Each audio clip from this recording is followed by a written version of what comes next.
After the video discussing whether Paradox Pokémon are real or just figments of imagination, it's time to investigate the shared element between both theories, the central pillar of the future of Pokémon Scarlet and Violet, the legendary disc. This being is one of the biggest mysteries of Paldea's depths. We know almost nothing about it. Or perhaps we do. Today, I'm bringing you the most in-depth video possible about Area Zero's biggest unknown, and my theory on how this legendary Pokémon could represent the biggest threat we've ever seen to the Pokémon world, which we'll have to prevent in its DLC. Are you ready?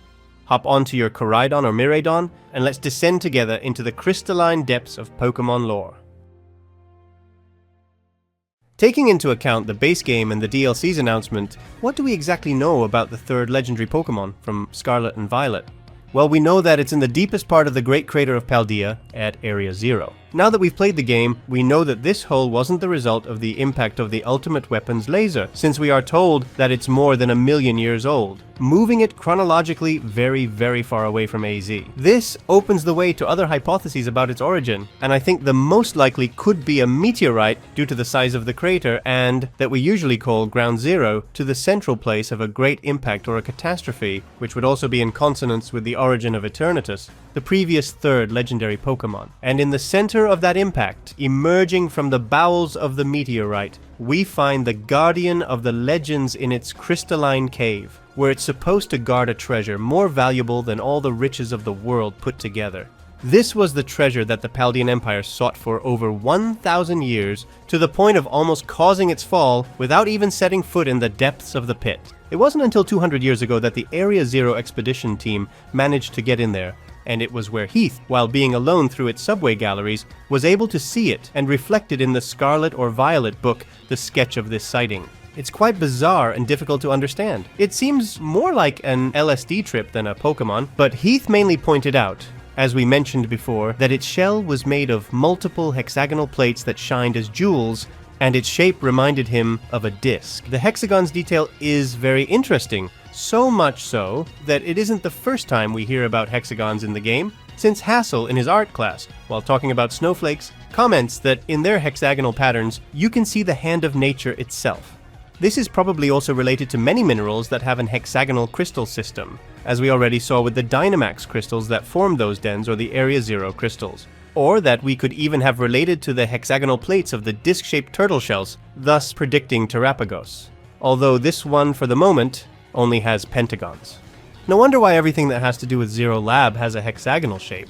And speaking of Zero Lab, we wouldn't know anything else about that legendary Pokémon until we reached Professors Turo's or Sada's diaries at Area Zero, where they also mention the hexagonal plate's shell, and that it's responsible for causing a process of energy crystallization.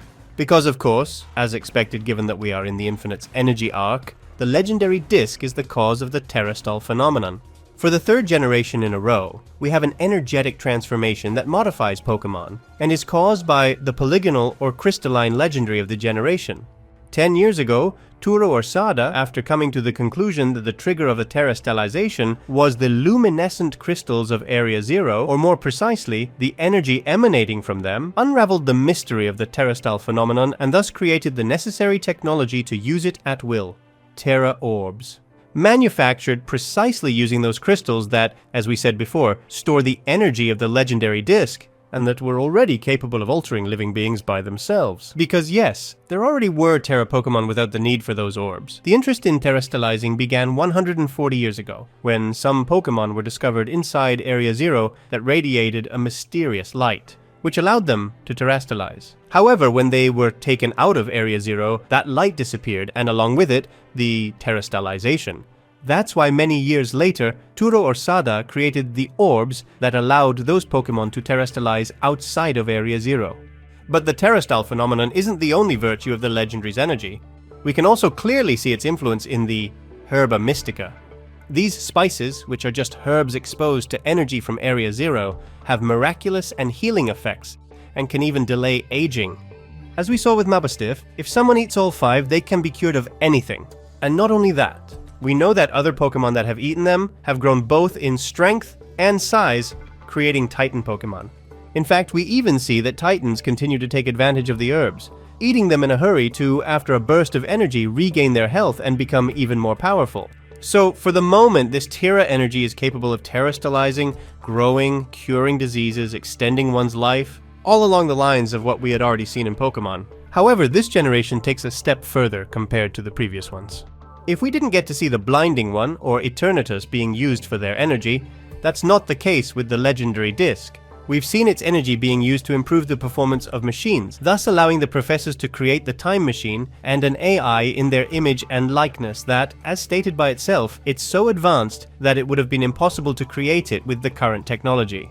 Both the AI and the time machine exist solely and exclusively thanks to terra energy. In other words, thanks to our hexagonal Pokemon.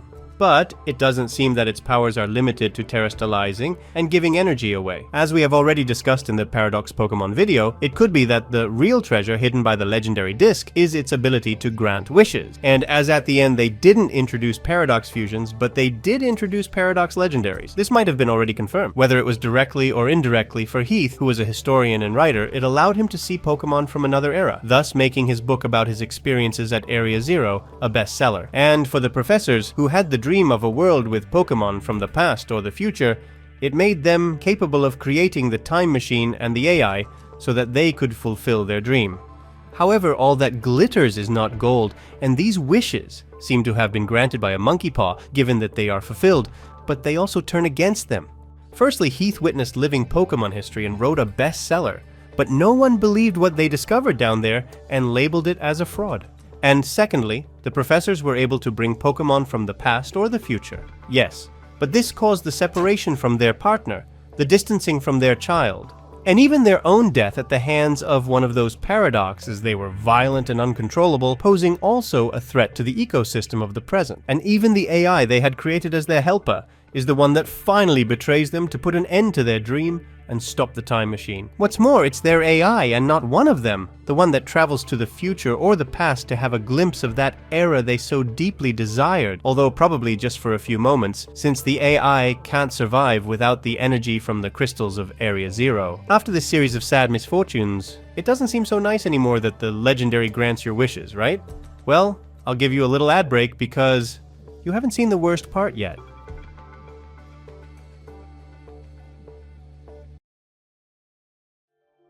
I think this is a good point in the video for us to make a small summary of what we have seen so far. As the origin of everything, we have the legendary disc, whether it's Terapagos or not. It emits energy that causes the crystallization of its surrounding, and these crystals with such energy are what cause the terastalization of Pokemon, the Terra Orbs, the Herba Mystica, which also created the Titans, and finally, the Professor's AI, the Time Machine, and the Paradox Pokemon. But why? Why does it do all this? Well, the answer is darker than you might think. In Necrozma's and Eternatus' cases, we could see their phenomena as an indirect effect of their energy. But if this legendary Pokemon really fulfills wishes or something like that, why does it do it? What could it get out of all this? Is it a kind and generous being? I wouldn't say so. Quite the opposite. And I know this may come as a shock because of Terapagos' cute and cuddly appearance, but I think this could reinforce that it's either not its final form, or it isn't the legendary disc. You'll see. If Eternatus acted as some kind of virus whose goal was to go from planet to planet absorbing their energy, I would say that the legendary disc's case is pretty similar, but even in a more obvious way, aiming to expand and spread its crystals throughout Paldea, in the same way as Eternatus, absorbing energy. Already with the first trailers, we could notice that when a trainer terastalizes a Pokemon, the orbs seem to absorb the energy around it in quite an obvious way, unlike, for example, the Z moves, which seem to absorb the trainer's energy. And what a surprise I got when I saw that detail being confirmed in the Scarlet and Violet art books, where we can read that the orb absorbs atmospheric energy. In fact, don't you find it kinda weird that this is the first mechanic that needs time to recharge itself?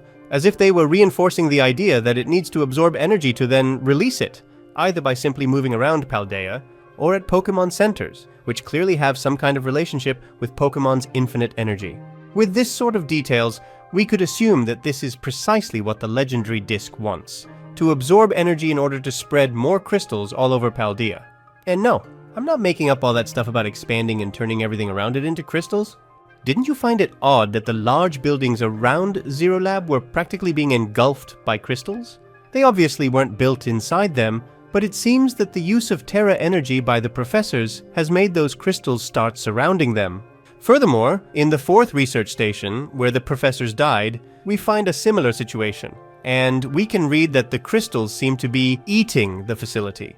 Or what is more worrying, in the upper level of Area 0 we can see glowing particles floating in the air, and that the trees in the area have started to crystallize. And yes, in case anyone has any doubt that this is caused by the legendary's energy, there is a moment during the final battle that confirms it, when terra energy begins to accumulate, and this causes the professor's AI to start being consumed by the crystals. If you find all of this a little scary already, well, I have even worse news for you. This crystalline infection is no longer confined to Area 0. It's now spreading throughout the entire Paldea, as the tentacles of the legendary disc's energy reach farther and farther. If you paid attention to Swords and Shields lore, this revelation shouldn't have caught you off guard. Back then, we already saw how Eternatus's red energy was increasingly present in people's everyday lives if you consider Dynamax battles, minerals, or even food. And the legendary disc's case is no different. Because yes, its energy is getting more and more ingrained into Paldea. We know that from time to time, terra energy bursts from the Great Crater, and one of its effects is creating crystals that led us to terra raids, since they are accumulations of energy that have sprouted to the surface and have crystallized, thus creating direct pipes to Area 0 where we can face powerful terra Pokémon. These raid crystals are literal tunnels that lead deep into the pit and serve as conduits for its energy to come out to the surface. In fact, this energy increase outside of Area 0 has yet another effect over Paldea. Remember that at the beginning, we mentioned that some Pokémon in Area 0 glowed, but when brought to the surface they stopped glowing? Well, now, 140 years later, we can see these glowing Pokémon, capable of terastalizing, roaming freely around Paldea, proving that nowadays the effect of the terra energy reaches much further than years ago. But I think the main culprit for this increase in the energy absorbed or emitted by the legendary disc is quite easy to find. It all started when 10 years ago the professors managed to bring the Terastal phenomenon to the surface with the invention of the Terra orbs using crystals from Area 0. However, those crystals aren't regular crystals, since we can notice in their concept art how inside every orb there is a polished and perfect hexagonal gem, which is the one that absorbs the atmospheric energy to crystallize Pokémon.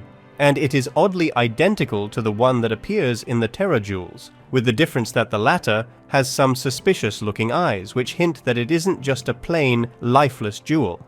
This domino effect initiated by the professors not only causes those gems to be able to absorb energy, and Terra Pokémon to expel it when defeated. The increased number of battles with Terra Pokémon thanks to Terra orbs has a side effect I don't think anyone is talking about, but it's the key to all of this. If we explore the surroundings of Zero Lab, which is the most crystallized area of the crater, we'll mainly find Terra shards.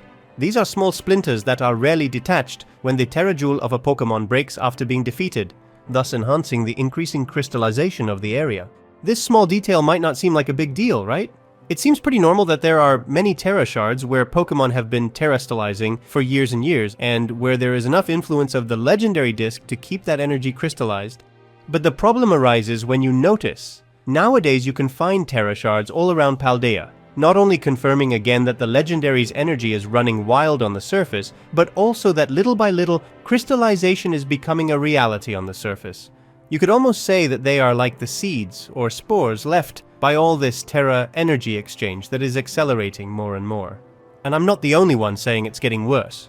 Jack himself tells us that the black crystals are appearing not only because of the Terra energy bursts, but because they are getting stronger. Doesn't sound too good for the future of Paldea. But wait, because it can get even worse. With Eternatus, we saw that Galar particles also affected food, as with the Max Soup, the Dynamax candies, or the Gigantomix. And in Scarlet and Violet, we also find something similar precisely with these Terra shards, which can be used to prepare a dish that changes the Terra type of our Pokémon. Although, who knows if people also eat it, like with the Dynamax Soup.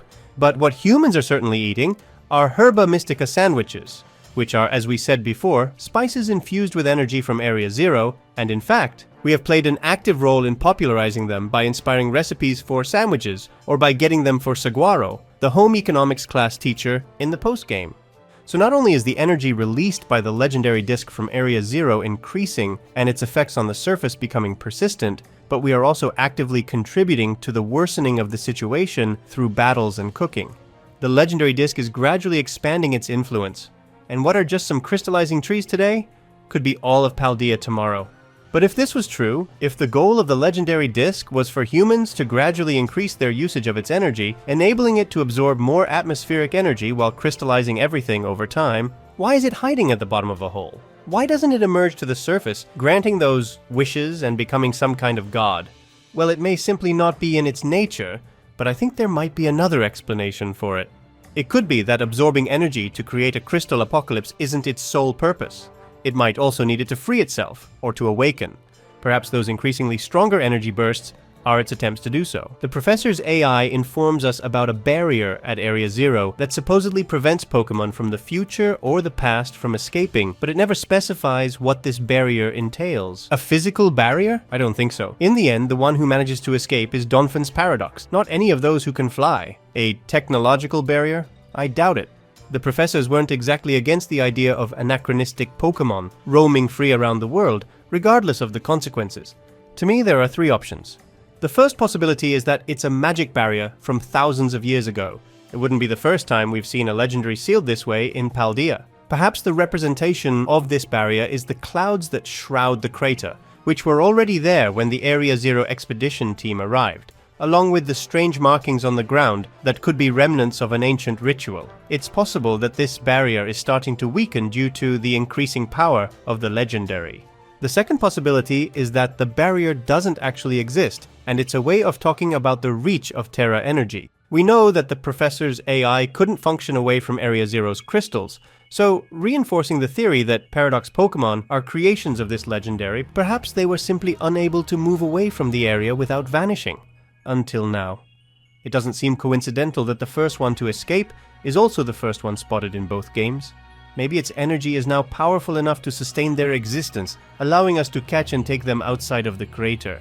And the third possibility, as I said at the beginning of the video, is that Terapagos may not be the true legendary disc. Perhaps we're missing a more powerful Terra form, or it could be an entirely different Pokémon. What if Terapagos is the counterpart to a second turtle that is the real legendary disc? What if Terapagos is the barrier that prevented the true legendary disc from escaping Area Zero or returning to it? Consider that Pokémon Sword and Shield's DLC introduced Calyrex, capable of taking and purifying Eternatus' energy for its own blue Dynamax. Maybe I've been smoking too much Herba Mystica, but is it possible that this Indigo disc, this blue turtle, serves a similar role as Calyrex for the true third legendary, halting the Terastalization of Paldea? This perspective might shed new light on Heath's sketch, with Terapagos on top of a large disc of hexagonal plates, signifying its role in keeping this hexagonal being beneath the surface. Such an interpretation could explain the inconsistencies we've observed and place the true third legendary at the center of the sketch. Yet, given what we've seen in the first DLC, there's another possibility. It might aim to prevent someone from entering.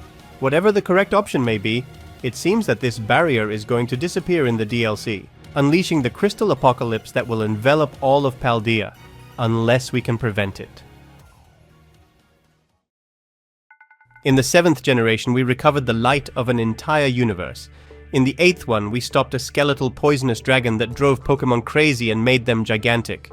And in the 9th generation, everything points to a future in which the world will be covered by crystals. And even though this theory was written before the release of Kitakami's DLC, I believe it's not difficult to see how everything mentioned here also applies to that region.